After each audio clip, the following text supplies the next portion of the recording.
नमस्ते दोस्तों, Dehradun study point में आप सभी का स्वागत है। मेरा नाम है मोहित सिंह रावत और आज की इस वीडियो की बात करें तो हम उत्तराखंड के इतिहास का एक महत्वपूर्ण वंश पौरव वर्मन वंश के बारे में डिस्कस करने वाले हैं।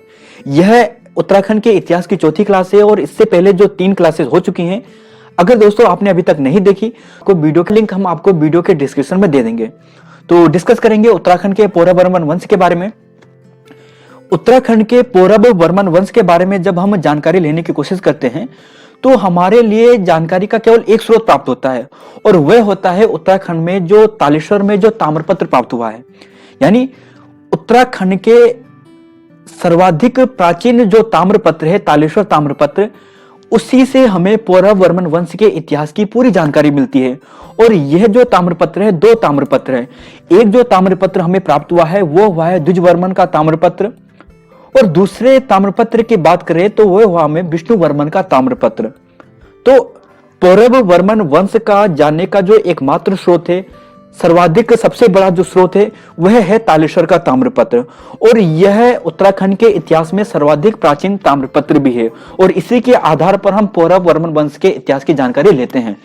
अब तालेश्वर की बात करते हैं तो तालेश्वर में अगर हम दोस्तों समझने की कोशिश करें कि तालेश्वर है कहां पे, तो तालेश्वर जो स्थान पड़ता है वो अल्मोड़ा में पड़ता है और इसकी खोज 1915 में हुई थी। यानी अल्मोड़ा के देघाट के पास स्थित एक तालेश्वर स्थान है और वहीं से इस ताम्रपत्र के हमें प्राप्त हुए थे। ये केवल 2 ताम्रपत्र थे और वर्तमान में यह जो ताम्रपत्र है यह अल्मोड़ा संग्रहालय में स्थित है। क्योंकि पौरव वंश के बारे में जानने का एकमात्र स्रोत यही है तो इसके बारे में और भी डिटेल से जानना हमारा काम बनता है। जैसे अगर इसकी लिपि की बात करें तो लिपि इसकी ब्राह्मी है और इसके समय की बात करें तो 6ठी सदी है। एक सरकार नाम के एक महत्वपूर्ण एक बहुत प्रसिद्ध विद्वान हुए हैं, पुरातत्वविद हुए हैं, उन्होंने इसका जो समय माना है इस ताम्रपत्र का वो 6ठी सदी माना है। और वाई.आर. गुप्ते नामक भी एक महान विद्वान हुए हैं, इतिहासकार हुए हैं, पुरातत्वविद हुए हैं और उन्होंने इसका जो कार्य माना है यानी कार्यकाल माना है वो 6ठी से 7वीं सदी तक का माना है।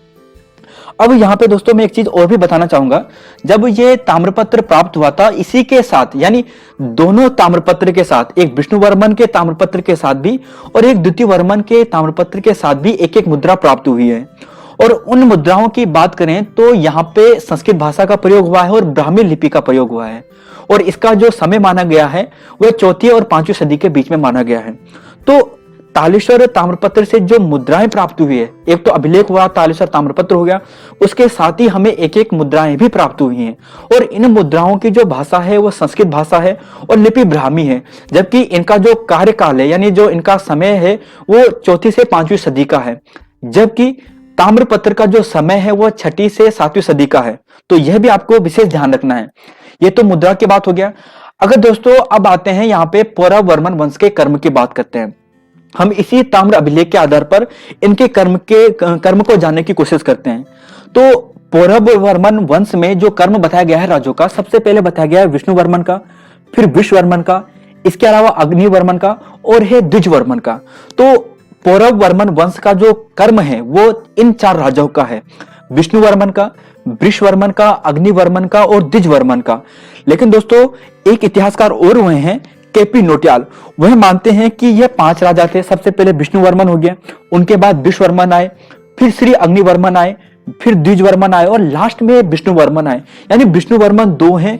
और यहाँ पे एक चीज आपको और भी नोट करनी है, वह इस हिसाब से है कि इन राजाओं में यानी जो ये 5 राजाएं हुए हैं पौरव वंश के, इनमें से केवल एक ऐसा राजा है जिसने अपने आगे श्री की उपाधि ली है। यानी महाराजा धीराज की उपाधि या महाराजा की उपाधि सभी ने ली है, लेकिन श्री की उपाधि केवल एक के आगे है और वह है अग्निवर्मन के आगे। तो विशेष ध्यान रखना है कि जो श्री की उपाधि है वह केवल अग्निवर्मन ने ली है और अग्निवर्मन का नाम कहीं पर आपको अग्निवर्मन सेकंड भी मिलेगा यानी अग्निवर्मन द्वितीय। तो यह भी आपको ध्यान रखना है। तो के.पी. नौटियाल सर के अनुसार जो पौरव वंश का जो कर्म है वह है विष्णु वर्मन, विश्व वर्मन, श्री अग्निवर्मन, द्विज वर्मन और फिर विष्णु वर्मन। और इन सभी जो राजा हैं इनमें जो सबसे शक्तिशाली था, सर्वाधिक शक्तिशाली था, वह अग्निवर्मन को ही माना गया है। तो पौरव वर्मन वंश का तो कर्म यह हो गया। अब थोड़ा आगे बात करते हैं दोस्तों। जब हमें यह अभिलेख प्राप्त हुआ तो यहाँ पे कुछ पद भी हमें प्राप्त हुए, जैसे कि यहाँ पे देख सकते हैं कि कुछ पद है, जैसे राजा हो गया, नृपति हो गया, महाराजा धीराज हो गया। तो यानी इस प्रकार से हमें कुल यहाँ पे लगभग 36 जो महत्वपूर्ण पद हैं, यानी उस राजा के काल में, यानी उस वंश के काल में कुछ पद रहे होंगे। जैसे राजा का पद हो गया, विषयपति हो गया, भागिक भौगिक हो गया, दिबिरपति हो गया, बलाध्यक्ष हो गया, या फिर अन्य पद वगैरह हो गए। तो वह पद हमें इस ताम्रपत्र के अभिलेख से भी प्राप्त होते हैं और इनको समझने की कोशिश करते हैं कि इनका मतलब क्या हुआ।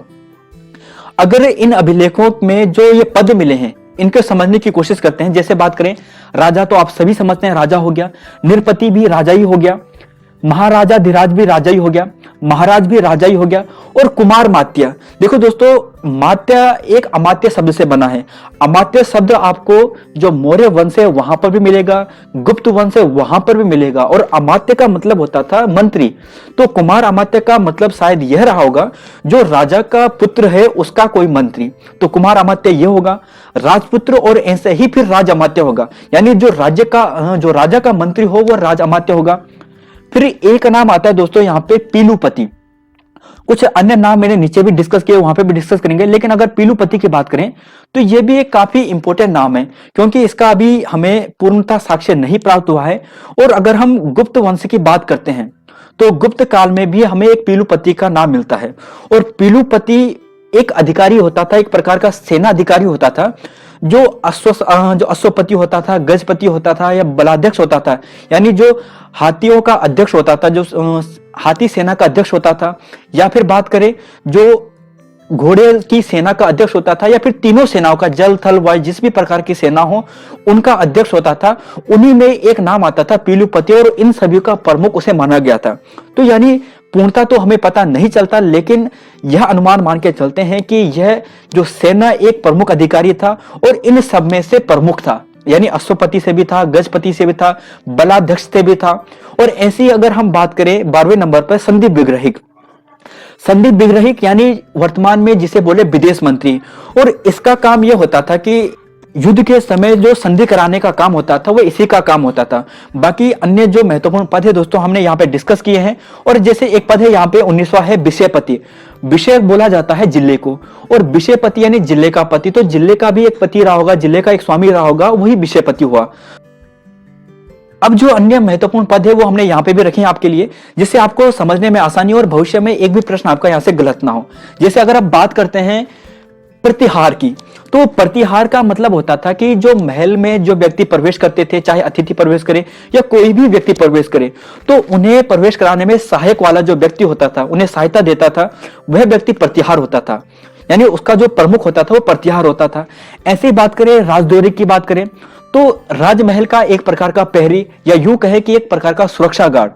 और परमातार की बात करें तो परमातार एक प्रकार का भू सर्वेक्षण अधिकारी होता था।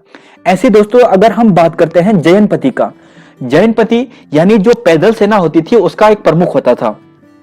अब जैसे हम बात करें सूपकारपति का, सूपकार जैसे पाकशाला का प्रधान, जैसे नाम से ही पता चल रहा, सूप, सूप यानी जैसे पीने की चीज होती है, तो पाकशाला यानी जो भोजन गृह है जहां पे किचन वगैरह होते हैं उनकी देखरेख करने वाला उनका जो प्रधान होता था वह होता था सूपकारपति। और ऐसे ही एक इंपॉर्टेंट है वह है देव द्रोणाधिकृत। दोस्तों देव द्रोणा है, आप द्रोणा मत करना, देव द्रोणाधिकृत एक व्यक्ति है। और इस पद की बात करें तो इसका जो मुख्य काम होता था वह होता था देव पूजा कराने वाला प्रमुख। इसके अलावा दोस्तों एक और पद होता था यहाँ पे, वो होता था महाशत्रुपति। महाशत्रुपति जैसे नाम से ही पता चल रहा है कि जब कभी कोई उत्सव वगैरह होते थे तो उसकी जिम्मेदारी का जो काम होता था वह महाशत्रुपति का होता था। अब इसके अलावा भी दोस्तों मैं आपके लिए यहाँ पे कुछ बहुत ही इंपॉर्टेंट लाया हूं, और वह है दिबिरपति। बहुत ही इंपॉर्टेंट है, और यहीं पे हमने दोस्तों आपको एक प्रश्न भी दिया था कि दिबिरपति क्या है। यहाँ पे हमने कम्युनिटी बॉक्स में भी प्रश्न दिया था और बहुत से स्टूडेंट ने वो गलत किया था। लेकिन दिबिरपति की बात करते हैं तो दिबिरपति वह होता है जो लेखक वर्ग का प्रधान होता है, यानी जो आलेख वगैरह होते हैं, लेख वगैरह होती हैं, राज आज्ञा को लिखवाने का काम होता है, वो दिबिरपति के अंतर्गत ही होता था। और जैसे हमने अभी आपको तालेश्वर के 2 ताम्रपत्र बताए थे, द्विजवर्मन का ताम्रपत्र और विष्णुवर्मन का ताम्रपत्र। तो द्विजवर्मन का जो ताम्रपत्र लिखा था वो दिबिरपति विष्णुदास ने लिखा था, और विष्णुवर्मन का जो ताम्रपत्र लिखा था वह दिबिरपति धनदत्त द्वारा लिखा गया था। तो आप समझ गए होंगे कि दिव्यपति यानी एक लेखक का कार्य करने वाला, यानी जो उत्कीर्ण कराने का काम होता है, जो ताम्रपत्र में उल्लेख कराने का काम होता है, ये इसका काम होता था दिव्यपति का। इसके अलावा दोस्तों यहाँ पे एक चीज जो बार बार प्रश्न में पूछा जाता है वह है भोग और भाग। यह होता है दोस्तों कि प्राचीन काल में प्रमुख भूकर वह भोग होता था, यानी भोग की बात करें जो भूमि के उपयोग के रूप में लिया जाने वाला कर था, और भाग कर वह था जो भूमि में अगर कृषि की जाती है तो उस पे लिया जाने वाला कर था। तो भोग यानी वह कर जो भूमि के उपयोग में लिया जाने वाला कर, और भाग कर यानी वह जो भूमि में कृषि जब की जाए तो उस पर लिया जाने वाला कर। और इस प्रकार जो इन करों को एकत्रित करता था, यानी जो भूमि उपयोग के रूप में लिया जाने वाले कर को एकत्रित करता था वह भौगिक होता था, और भूमि में जो कृषि उपयोग होता था उसमें जो टैक्स कलेक्ट करता था वह भागिक होता था। तो भोग और भागिक यह भी महत्वपूर्ण पद है। अब थोड़ा आगे बढ़ते हैं दोस्तों।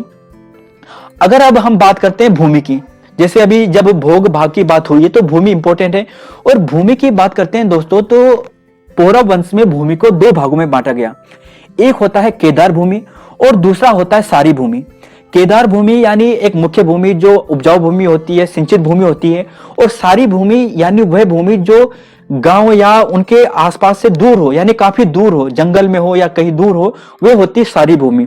आप गढ़वाल के क्षेत्र में जाए, कुमाऊं के क्षेत्र में जाए तो आज भी सारी शब्द का यूज होता है, तो कहते हैं कि वह हमारी सारी है, नीचे सारी, तल्ला सारी, मल्ला सारी, तो सारी शब्द का अभी भी यूज होता है। तो यानी वो दूर की सारी, यानी दूर की भूमि सारी भूमि के अंतर्गत आती थी, लेकिन ये असिंचित होती थी, यानी इनमें सिंचित व्यवस्था उतनी अच्छी नहीं होती थी।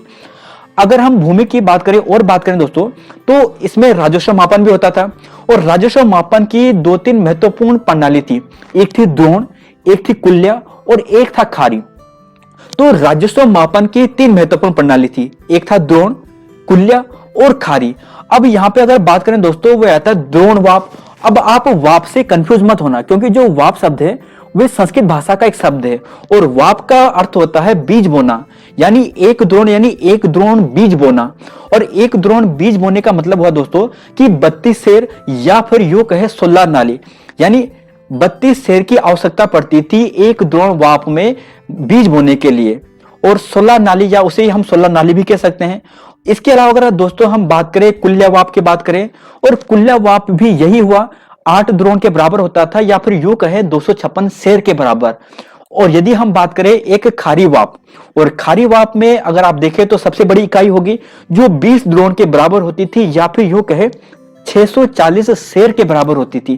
तो राजस्व प्रणाली या राजस्व मापन के कुछ प्रणाली थी, द्रोण हो गया, कुल्या हो गया और खारी हो गया। द्रोण वाप बराबर यानी एक द्रोण वाप की वैल्यू जो होती थी वो होती थी 32 सेर के बराबर, या यूं कहे 16 नाली के बराबर, और एक कुल्य वाप 8 द्रोण के बराबर, और एक खारी वाप जो सबसे बड़ी है इनमें जो मापन प्रणाली वह है 20 द्रोण के बराबर। तो कभी आपसे भविष्य में ऐसे प्रश्न पूछे जा सकते हैं कि एक खारी वाप कितने द्रोण के बराबर, तो एक खारी वाप 20 द्रोण के बराबर, या पूछा जाए कि खारी वाप क्या है, तो एक राजस्व मापन की प्रणाली है भूमि से संबंधित। तो यहां पर तो ये हो गया। अब थोड़ा आगे बात चलते हैं दोस्तों। जैसे अगर हम पौरव वर्मन वंश की बात करते हैं तो ये तो वंश था, और इनके जो राज्य था उसे हम पर्वताकार राज्य कहते थे। तो पौरव वर्मन वंश जो ये था, इसके जो राज्य था यानी उसके जगह का उसके नाम था, यानी जगह का जो नाम था वो पर्वताकार राज्य मिलता है, और इनकी जो राजधानी मिलती है वह मिलती है ब्रह्मपुर। तो राजधानी ब्रह्मपुर हो गया, और राज्य की बात करें तो राज्य का नाम था पर्वताकार राज्य। ब्रह्मपुर की बात करें दोस्तों तो ये ब्रह्मपुर जो गंगा नदी है उसके पूर्व से लेकर और करनाली नदी के आसपास यानी करनाली नदी तक इसका विस्तृत क्षेत्र था। तो ब्रह्मपुर यानी यहाँ पे ये हो गया। अब दोस्तों यहाँ पर हमने एक चीज देखा, और अब ये लास्ट पौरव वंश का एक सारांश है। आपको केवल यहाँ पे सिर्फ ये बताने के लिए मैंने यहाँ पे ये रखा है कि आपको केवल यहाँ पे ये ध्यान रखना है कि जो पौरव वर्मन वंश है ये मुख्यतः जो गुप्त वंश थे उससे संबंधित थे, यानी उसको ज्यादा फॉलो करते थे, उनसे अधिक प्रेरणा लेते थे। आप यहाँ पे देखिए जो पौरव वर्मन वंश है, यानी जो पौरव वर्मन वंश है ये गुप्त शासन प्रणाली से काफी प्रेरणा लेते हैं। जैसे अभी हमने आपको कुछ पद बताए थे, ये सभी पद आपको गुप्त काल में भी मिलेंगे। तो इस आधार पर यह माना गया और अभिलेखों के अध्ययन के आधार पर यह माना गया जो पौरव वर्मन वंश है वह गुप्त वंश से अधिक प्रेरणा लेकर उन्होंने शासन किया था। इसके अलावा दोस्तों एक चीज आप यहाँ पे और भी ध्यान रख सकते हो, जो पौरव वर्मन वंश था या ब्रह्मपुर जो राज्य था, पौरव वंश था, उनके जो कुल देवता थे उनका नाम था बिरनेश्वर, यानी बिरनेश्वर को वो अपने कुल देवता मानते थे। और यही पॉइंट पौरव वंश से एक अंतिम पॉइंट है जो प्रश्न में बन सकता है। तो यह है दोस्तों उत्तराखंड के पौरव वर्मन वंश। हमने काफी डीप डिस्कस किया है और काफी ऑथेंटिक बुक से हमने यहाँ पे आपके सामने रखा है। उम्मीद है आपको आने वाले एग्जाम में इससे काफी सहायता मिलेगी। तो पसंद आए दोस्तों तो हमारे चैनल को जरूर सब्सक्राइब करें और अपने दोस्तों के साथ जरूर शेयर करें। मिलते हैं दोस्तों नई क्लास में। धन्यवाद।